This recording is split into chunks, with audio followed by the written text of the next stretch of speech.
Oi, pessoal, eu sou Amanda Vieira e hoje a gente está aqui com o Dr. Philip Scheinberg, que é coordenador da hematologia da ABP, a Beneficência Portuguesa de São Paulo. E hoje a gente vai falar sobre PTI e anemia plásica.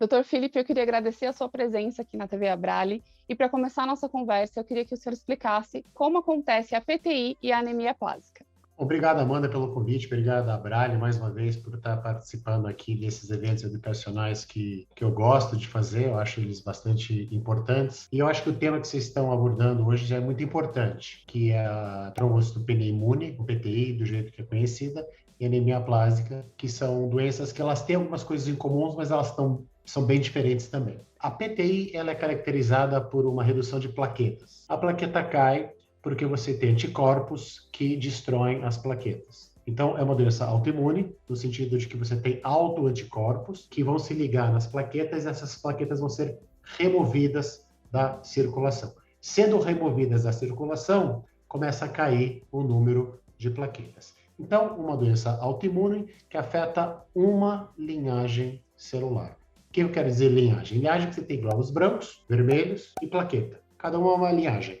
E no caso da PTI, uma linhagem. Na anemia plástica é diferente. É uma doença também autoimune, tá? Só que daí não são as plaquetas que estão sendo atacadas.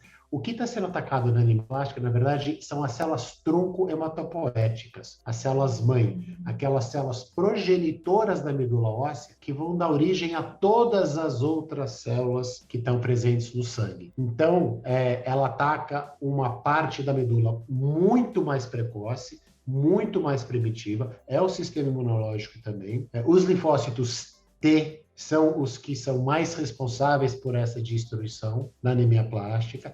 Na PTI, é os linfócitos B. Então, apesar de haver a autoimunidade, você tem autoimunidade por células diferentes, linfócitos B contra plaquetas, no caso da PTI, e no caso da anemia plástica, você tem linfócitos T autorreativos, que até atacam as células progenitoras. E por conta disso, na anemia plástica, você não tem queda só das plaquetas, porque como você está atacando a produção de sangue total, aí vai cair plaqueta, vai cair leucócito, vai cair hemoglobina, vai cair tudo.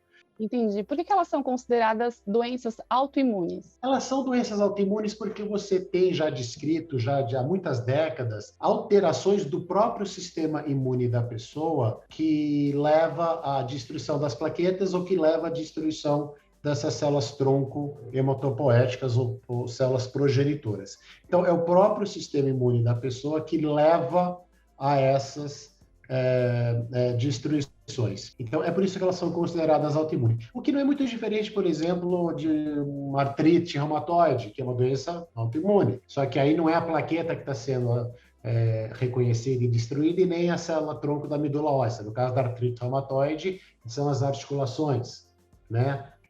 Então, a pessoa tem artrite. Na verdade, essa questão do sistema imunológico atacar o corpo não é uma coisa nova. Só que dependendo do que está sendo atacado, quem está atacando, o que acontece, a gente categoriza. Então, na hepatologia você tem doenças autoimunes, na reumatologia você tem doenças autoimunes, na neurologia você tem doenças autoimunes e na hematologia você tem doenças autoimunes. E essas são duas doenças autoimunes que tem que bem caracterizadas do ponto de vista da alteração da imunidade, que células estão sendo atacadas e o resultado disso. Como é feito Sim. o tratamento para PTI? Bom, em criança, primeiro, o PTI ela pode ser autolimitada, né? Então, você tem a PTI da criança que cai as plaquetas, geralmente depois de uma infecção viral, as plaquetas caem e elas, em 70%, 80%, resolve sozinho. No adulto, isso já não acontece. Quando o adulto desenvolve PTI, você precisa tratar, na grande maioria dos casos, se as plaquetas estiverem abaixo de um determinado nível. Geralmente 30 mil ou abaixo de 20 mil. Porque nesses níveis você aumenta o risco de sangramento. Se a pessoa tem 80 mil plaquetas, não precisa tratar uma PTI. Mas se você está já em níveis de risco, aí precisa tratar. Tratamento de primeira linha é corticoide, corticoterapia, dexametasona, prednisona, metcorten, essas corticoides aí que as pessoas conhecem. É o tratamento de primeira linha na PTI até hoje, e é o que é preconizado nas diretrizes nacionais e internacionais. Então, não há muita discussão que o corticoterapia, o corticoide, é o tratamento de primeira linha, principalmente no adulto, na PTI. Entendi. E para anemia plásica? Na anemia plástica é um pouco mais complicado, porque aí você tem dois cenários, né? O primeiro é aquele paciente jovem e o paciente não jovem, né? Jovem é considerado para essa doença 40, né? Então, se você tem um paciente abaixo de 40 anos, com doador de medula compatível, HLA compatível, o irmão ou irmã compatível, dá-se preferência a um transplante halogênico de medula óssea. Agora, só 25% de chance por irmão desse irmão ser 100% compatível, né? Então, nem todo mundo tem um irmão e nem todo mundo tem um irmão que é compatível 100%. Então, se você não tem um irmão 100% compatível, ou uma irmã, ou você tem mais de 40 anos, aí a terapia é imunossupressora, que é geralmente uma combinação de 3 medicações, né? O soro antilinfocitário, geralmente de cavalo ou coelho, né? Ou timoglobulina, que é um outro nome, ciclosporina e o que foi incorporado no Brasil no ano passado, aprovado pela Anvisa, o uso do Neutrobopag em primeira linha, associado à terapia imunossupressora em primeira linha. Essas 3 medicações, 2 imunossupressoras, né, o soro antilinfocitário, mais a ciclosporina, que são 2 drogas imunossupressoras, mais o Neutrobopag, que é uma droga que estimula a medula óssea, hoje é considerado um padrão de terapia em primeira linha no mundo. Então, ou é transplante ou é terapia imunossupressora, dependendo da idade e da presença ou não de um doador compatível com o paciente. Então, você viu que é um pouquinho mais elaborado aqui para anemia plástica. Você está gostando desse conteúdo? Então não se esquece de se inscrever no canal para ficar por dentro de tudo que tem aqui na TV Abralho. E esses tratamentos estão disponíveis no SUS? Tanto para PTI quanto para... Corticoide é disponível, né? Obviamente, isso não é uma questão de acesso. No SUS, você tem na anemia plástica, em primeira linha, o soro antilinfocitório, ele é feito em serviços públicos. Às vezes tem a questão do acesso, dependendo de onde é o serviço público. Geralmente as universidades não têm dificuldade, mas aí no Brasil a gente só tem a formação de coelho, né? A melhor formulação é a de cavalo, que não tem no Brasil, não tem em vários países, na verdade, não é só no Brasil que não tem.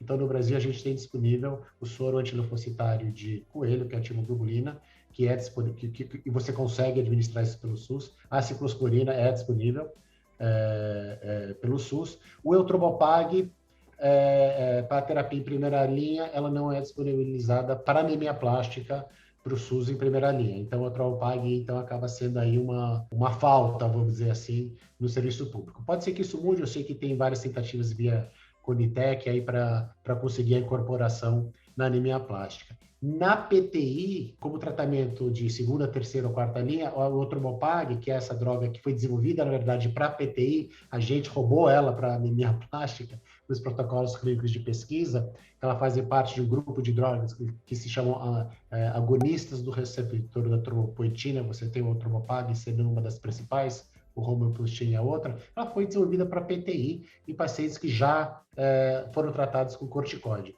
No SUS, hoje, você tem a disponibilidade do Eutrobopag para PTI em pacientes que já falharam o corticoide, já falharam mais 2 linhas de tratamento. Então, aí você consegue, pelo SUS, né? Então, aí já é terapia de resgate, né? Não seria a primeira linha. Como primeira linha, na anemia plástica, é aprovada pela Anvisa, mas ainda não é incorporada no SUS. Então, pode ser que isso aí mude, porque é uma droga aí que tem feito bastante diferença aí na taxa de resposta, recuperação medular, melhora da função medular, melhorar a produção de sangue, melhorar o hemograma, diminuir a transfusão e diminuir os riscos associados a essas baixas contagens de sangue. A PTI e a anemia plástica, elas têm cura ou o paciente vai normalizando essas contagens ao longo do tratamento? A PTI você consegue ter períodos de remissões, né? Às vezes você dá corticoide, melhora, mas aí pode cair as contagens de novo, aí você pode lançar a mão de terapias de segunda linha, que inclui esponectomia, rituximab, Eutrobopag, ou Romiplostim, essas medicações. Então, elas são muito... Na PTI você consegue controlar muitas vezes, você consegue remissões, às vezes, por muitos e muitos anos. Eu tenho pacientes de PT que tratei há 10 anos atrás e estão remitidos até hoje, provavelmente curados, né? Não, mas ela pode ter essa questão da recorrência. Na anemia aplástica, o transplante ele é curativo, mas ele não é para todo mundo, né? Pela questão da idade e a questão do doador, e ele tem também complicações associadas ao transplante. E a terapia imunossupressora, a gente tem remissões aí em níveis altos, né? Com essas terapias e combinações mais recentes, e pacientes que conseguem remitir por muitos e muitos e muitos anos. Tem pacientes que podem recidivar, tem pacientes que podem ter em 10 a 15% complicações outras da medula óssea, mas a maioria dos pacientes mantém-se vivos e sem complicações associadas a essas baixas contagens de sangue. Entendi. Eu tenho uma curiosidade sobre PTI, principalmente, que é o que eu tenho mais acesso. Conheço pessoas que têm PTI. Essas doenças, por serem autoimunes, a pessoa nasce com ela desenvolve, tem algum motivo para ela ter essa doença? A gente conhece a causa, é adquirida? Não, adquirida. São doenças adquiridas, você não nasce com ela. Tem algumas formas de anemia plástica que são hereditárias, é a minoria. A maioria é imune, é adquirida. Na PTI ela é adquirida, então a pessoa desenvolve. Com 22 anos, não se sabe bem por que o sistema imune deu uma desregulada lá e começa a se auto-atacar. A gente sabe que, às vezes, algumas infecções podem estar associadas a isso, às vezes infecções virais. A pessoa pode ter uma infecção viral, depois de 6 a 8 semanas, desenvolver uma PTI, às vezes tem medicações, e muitas vezes a gente não sabe nada. Simplesmente acontece e a gente fica sem saber, e a gente não fica muito correndo atrás da causa, porque não vai fazer muita diferença, porque você vai ter que tratar, você vai ter que fazer as coisas de qualquer jeito.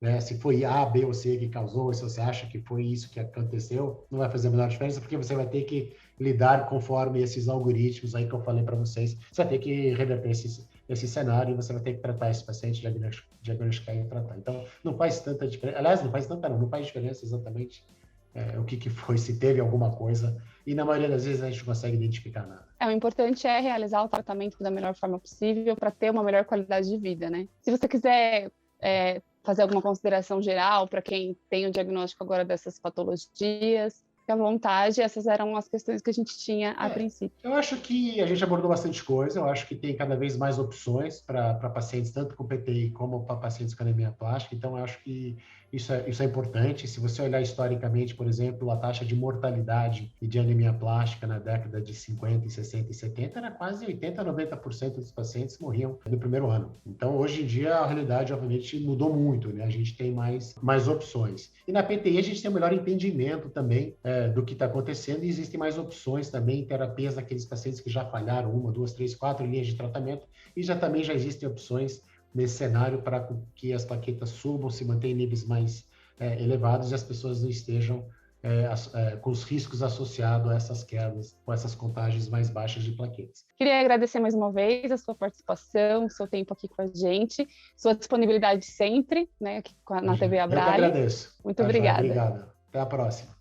Então, se você curtiu esse conteúdo, não esquece de dar o like aqui no vídeo, comentar e compartilhar para mais pessoas terem acesso e para a gente trazer mais informações para vocês. Um beijo!